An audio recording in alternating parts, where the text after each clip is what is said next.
Saya Mabrurah akan menjelaskan tentang pengertian uang, definisi, istilah umum dan ilmu ekonomi, serta uang, harta, dan income, flow and stock concept.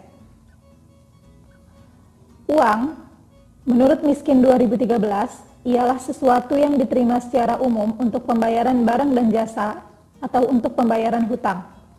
Sedangkan menurut Menkyu 2012, ialah sekelompok aset dalam suatu perekonomian, di mana penduduk menggunakannya secara teratur untuk membeli barang dan jasa dari penduduk yang lain.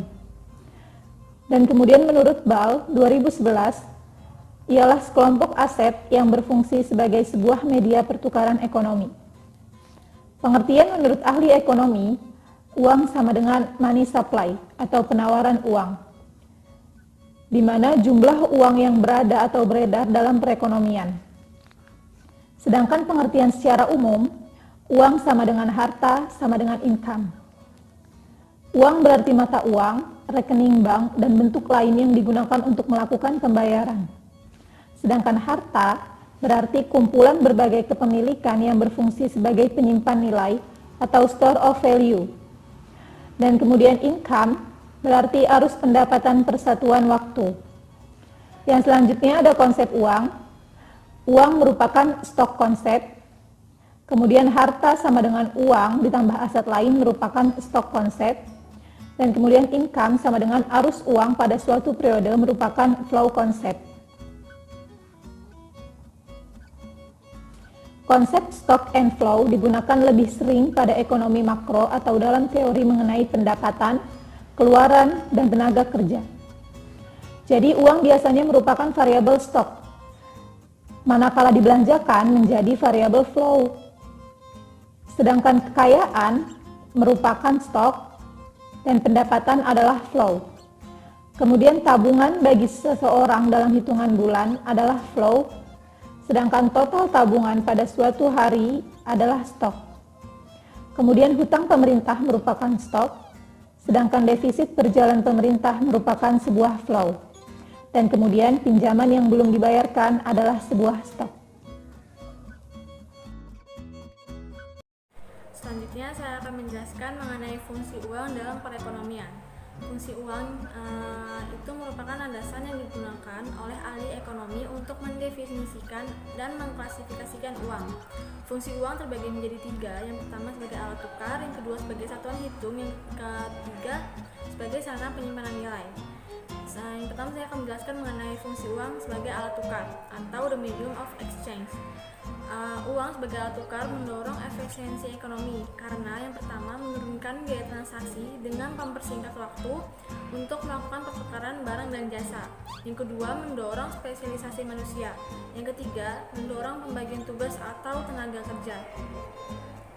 Persyaratan untuk menjadi alat tukar itu ada 5. Yang pertama mudah distandarisasi, yang kedua diterima secara luas, yang ketiga dapat dibagi-bagi menjadi satuan yang lebih kecil, yang keempat mudah dibawa, yang terakhir yaitu mempunyai daya tahan yang baik atau tidak cepat rusak.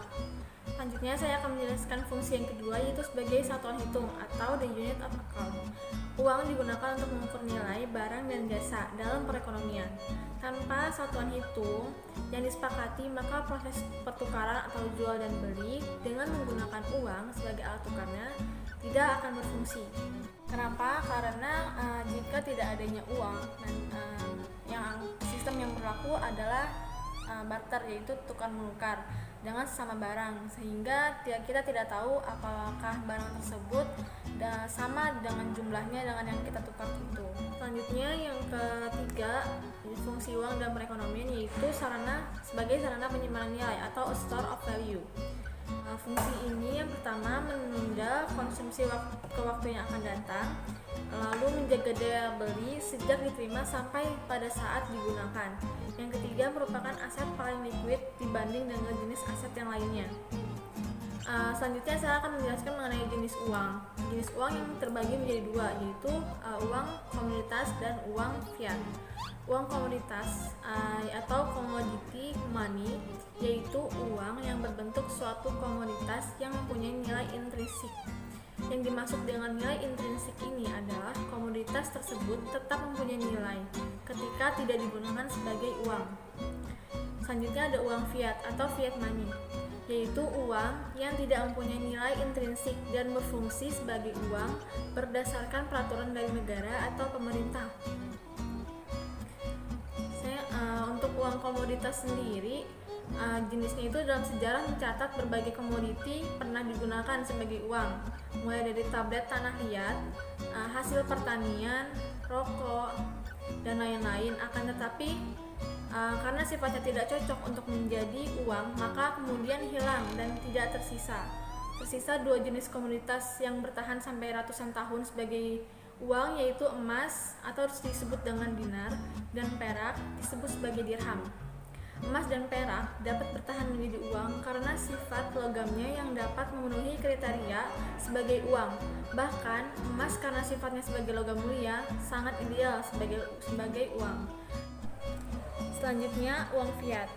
Fiat berarti dekret atau keputusan yang mempunyai kekuatan hukum. Fiat money melalui keputusan yang berkekuatan hukum oleh negara atau pemerintah ditetapkan sebagai alat pembayaran yang sah atau legal tender. Negara harus memastikan tidak ada pemalsuan untuk melindungi uang fiat tersebut. Ketika menerbitkan uang fiat, pemerintah akan mendapatkan keuntungan finansial. Fiat money dalam bentuk uang kertas dan koin juga disebut uang kartal.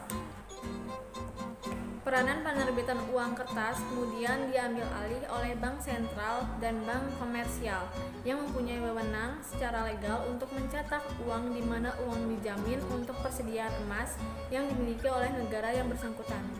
Pertumbuhan ekonomi dan transaksi meningkatkan kebutuhan penyediaan emas yang bertambah, dan hal tersebut sulit dilaksanakan.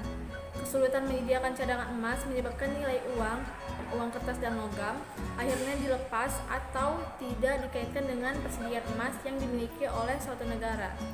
Uang yang dijamin oleh emas berubah menjadi fiat money. Saya Ziyah Alifa Septiani akan membahas tentang sistem pembayaran dan pengukuran jumlah uang beredar atau money supply. Yang pertama, ada pengertian sistem pembayaran. Sistem pembayaran adalah sistem yang mencakup seperangkat aturan, lembaga, dan mekanisme yang dipakai untuk melaksanakan pemindahan dana guna memenuhi suatu kewajiban yang timbul dari kegiatan ekonomi. Sistem pembayaran lahir bersamaan dengan lahirnya konsep uang. Lahirnya konsep uang sebagai media pertukaran atau medium of exchange atau intermediari dalam transaksi barang dan jasa dan keuangan. Pada prinsipnya, sistem pembayaran memiliki 3 tahap, yaitu otorisasi, clearing, dan penyelesaian akhir atau settlement. Selanjutnya, saya akan menyebutkan evolusi sistem pembayaran menurut Bank Indonesia. Yang pertama, pada prasejarah itu menggunakan sistem barter, kemudian di tahun 10.000 sebelum Masehi, di negara Mesopotamia menggunakan uang komoditas. Pada tahun 1200 sebelum Masehi, di Pasifik menggunakan uang kerang. Tahun 700 sampai 500 sebelum Masehi, di Tiongkok dan India menggunakan uang logam. Pada tahun 600 sebelum Masehi, di Turki menggunakan legal tender. Selanjutnya, tahun 100 sebelum Masehi, di Tiongkok menggunakan uang kulit. Pada tahun 900 sampai 1000 di Tiongkok menggunakan uang kertas. Pada tahun 1661 di Swedia menggunakan uang kertas bank sentral. Selanjutnya pada tahun yang sama dan di Swedia juga menggunakan transfer dana elektronik. Selanjutnya di tahun 1920 di Tiongkok menggunakan kartu kredit. Pada tahun 1960 di Inggris menggunakan ATM. Pada tahun 1981 di Amerika Serikat menggunakan EFT-POS. Selanjutnya pada tahun 1999 di Amerika Serikat menggunakan internet banking. Pada tahun yang sama, yaitu 1999 di Eropa menggunakan mobile banking. Pada tahun 2008 di Inggris menggunakan contactless card, dan yang terakhir di tahun 2014 di Amerika Serikat menggunakan Bitcoin. Kemudian kebijakan sistem pembayaran Indonesia. Karena adanya arus digitalisasi yang masuk secara deras ke Indonesia, demikian pula potensinya pasti akan sangat besar di masa depan. Tren digitalisasi tersebut mempengaruhi sendi-sendi perekonomian, mengubah pola transaksi masyarakat, baik individu maupun korporasi, dan mendisrupsi fungsi-fungsi konvensional, tidak terkecuali di sektor keuangan. Dengan gambaran tersebut, tren digitalisasi ekonomi dan keuangan di Indonesia memberikan peluang sekaligus risiko. Perkembangan teknologi digital dan inovasi telah memungkinkan perkembangan sistem pembayaran yang nyaman, cepat, dan efisien, serta membuka lebar peluang inklusivitas ekonomi keuangan. Namun, dari kemajuan tersebut muncul beberapa risiko seperti risiko cyber security, AML/CFT, dan proteksi terhadap pemanfaatan data. Selain itu, tendensi penguasaan ekosistem digital rentan terhadap penguasaan pasar dan penyalahgunaan data yang akan mengganggu stabilitas sistem keuangan. Risiko penting lainnya adalah potensi hilangnya peran konvensional perbankan dan menguatnya shadow banking yang berujung pada terganggunya efektivitas kebijakan moneter. Untuk itu, dengan hadirnya sistem pembayaran Indonesia dan blueprint sistem pembayaran Indonesia 2025 diharapkan dapat memberikan arah yang jelas guna untuk memanfaatkan digitalisasi dengan tetap menjamin terlaksananya mandat Bank Indonesia dalam pengedaran uang, moneter, dan stabilitas sistem keuangan. Selanjutnya, berdasarkan Peraturan Bank Indonesia Nomor 22/23/PBI/2020 tentang Sistem Pembayaran, penyelenggara jasa sistem pembayaran terdiri dari dua. Yang pertama, penyedia jasa pembayaran atau PJP, yang merupakan bank atau lembaga selain bank yang menyediakan jasa untuk memfasilitasi transaksi pembayaran kepada pengguna jasa. PJP menyelenggarakan aktivitas yang meliputi: pertama, penatausahaan sumber dana, kedua, penyediaan informasi sumber dana, ketiga, payment initiation atau acquiring service, dan yang terakhir ada layanan remittansi. Yang kedua, ada penyelenggara infrastruktur pembayaran atau PIP, merupakan pihak yang menyelenggarakan infrastruktur sebagai sarana yang dapat digunakan untuk melakukan pemindahan dana bagi kepentingan anggotanya. PIP menyelenggarakan aktivitas yang meliputi: pertama, clearing dan atau penyelesaian akhir. Materi yang selanjutnya yaitu jumlah uang beredar atau yang biasa disebut dengan money supply, yaitu jumlah uang keseluruhan yang berada di tangan masyarakat dan beredar dalam sebuah perekonomian suatu negara pada suatu waktu tertentu. Bank Indonesia sebagai otoritas moneter berkewajiban untuk mengatur jumlah uang beredar di masyarakat, menentukan jumlah takaran uang beredar yang tepat, dan menstabilkannya, agar tidak terjadi inflasi, suku bunga kompetitif, dan perekonomian terkendali dalam suatu negara. Bank Indonesia juga mempunyai kewenangan untuk memperbesar atau mengurangi jumlah uang beredar sesuai dengan target moneter yang diinginkan atau sesuai dengan keadaan perekonomian suatu negara dengan dua cara, yaitu yang pertama, kebijakan moneter ekspansif atau yang biasa disebut dengan kebijakan moneter longgar, adalah suatu kebijakan dalam rangka menambah jumlah uang beredar. Kebijakan ini dilakukan pada saat perekonomian suatu negara mengalami resesi atau depresi. Dengan menambah jumlah uang beredar, maka Bank Indonesia mengatasi pengangguran dan meningkatkan daya beli masyarakat. Yang kedua, kebijakan moneter kontraktif atau yang biasa disebut dengan kebijakan uang yang ketat, adalah suatu kebijakan dalam rangka mengurangi jumlah uang yang beredar. Kebijakan ini dilakukan pada saat perekonomian mengalami inflasi. Disebut juga dengan kebijakan uang ketat atau tight money policy. Jadi, konsep penawaran uang yaitu semakin besar kapasitas uang yang disediakan bank bagi masyarakat, maka jumlah uang beredar juga semakin besar. Dan sebaliknya, kesimpulannya, jika uang beredar di masyarakat jumlahnya banyak, maka tingkat harga barang dan jasa akan meningkat.